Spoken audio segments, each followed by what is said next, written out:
உங்க குழந்தை அடிக்கடி கோவப்படுறாங்களா? தரையில போய் தலைய முட்டிக்கிறாங்களா? இரிட்டபிளா இருக்காங்களா? கையில ஏதாவது பொருளை கிடைச்சா கோவமா இருக்கும்போது தூக்கி போடுறாங்களா? உங்க குழந்தை மட்டும்தான் இப்படி பண்றாங்களா அப்படி நினைக்கிறீங்களா? இல்லைங்க, இது ரொம்ப காமன். சின்ன வயசுல குழந்தைங்க இந்த மாதிரி பண்றது காமன். இத டெம்பர் டான்ட்ரம்ஸ் அப்படின்னு சொல்லுவோம். தன்னுடைய எமோஷன்ஸை, உணர்ச்சிகளை வெளிக்காட்டுறதுக்கு வார்த்தைகளுக்கு பதிலா குழந்தைங்க இந்த மாதிரி பிஹேவியர் பண்ணுவாங்க.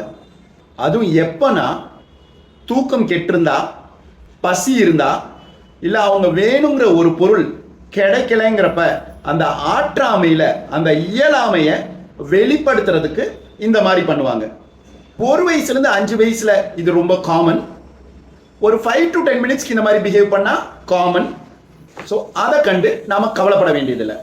இந்த மாதிரி சுச்சுவேஷன்ல நம்ம என்ன பண்ணணும்? ஆக்சுவலி ஒண்ணுமே பண்ணக்கூடாது. காமா குவைட்டா இருக்கணும். அதுக்கு பதிலா நீங்களும் திருப்பி கத்துனீங்க, எமோட் பண்ணீங்கன்னா அந்த பிஹேவியர் வர்சன் தான் ஆகும்.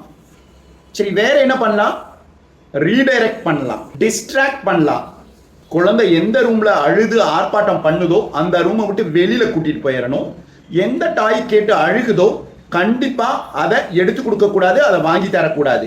அதுக்கு மாற்றா வேற ஏதாவது திசை திருப்புற மாதிரி டாய்ஸோ பொம்மையோ இல்ல பேச்சோ நம்ம பேசணும்.